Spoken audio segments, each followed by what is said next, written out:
السلام علیکم ورحمۃ اللہ وبرکاتہ۔ حلال کا مفہوم اور پہچان کا طریقہ۔ حلال وہ ہے جس کے متعلق انسان خود مختار ہے، یعنی اس پر اس کے کرنے یا نہ کرنے کی کوئی پابندی نہیں، بلکہ اسے اجازت ہے کہ چاہے تو وہ کام کر سکتا ہے۔ مثلاً کھانے میں دال کھائے یا نہ کھائے، سبزی کھائے یا نہ کھائے، سیر و تفریح کرے یا نہ کرے، یہ اس کی خواہش پر موقوف ہے۔ حلال اشیاء کی پہچان کے مختلف طریقے اہل علم نے ذکر فرمائے ہیں۔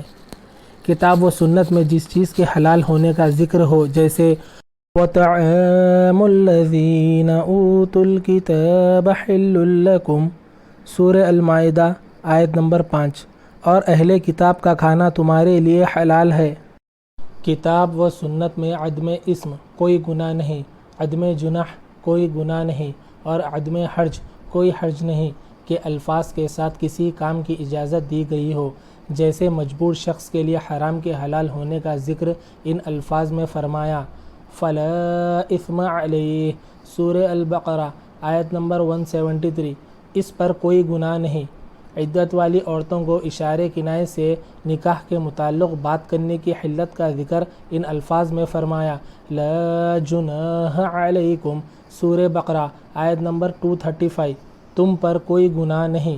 اور اس بات کا ذکر کہ معذور لوگوں کا جہاد پر گئے ہوئے صحابہ کے گھروں سے کھانا حلال ہے، ان الفاظ میں فرمایا، لَيْسَ عَلَى الْأَعْمَى حَرَجٌ سورہ النور آیت نمبر 61، اندھے اور دیگر معذور حضرات پر کوئی حرج نہیں۔ کتاب و سنت پر جس چیز کے حلال یا حرام ہونے کا ذکر نہ ہو وہ بھی حلال ہے۔ حرام کا مفہوم اور پہچان کا طریقہ۔ حرام وہ ہے جس سے بچنے کی کتاب و سنت میں یقینی طور پر تاکید کی گئی ہے، جس کا مرتکب گنہگار اور تارک اجر ثواب کا مستحق ٹھہرتا ہے۔ اس کی پہچان کے بھی مختلف طریقے ہیں۔ کتاب و سنت میں جس چیز کے حرام ہونے کی صراحت ہو، جیسے حرمت علیکم المیتۃ سورہ المائدہ آیت نمبر 3، تم پر مردار کھانا حرام قرار دیا گیا ہے۔ کتاب و سنت میں جس چیز کے حلال نہ ہونے کا ذکر ہو، جیسے کسی مسلمان آدمی کا مال اس کی دلی خوشی کے بغیر حلال نہیں ہوتا۔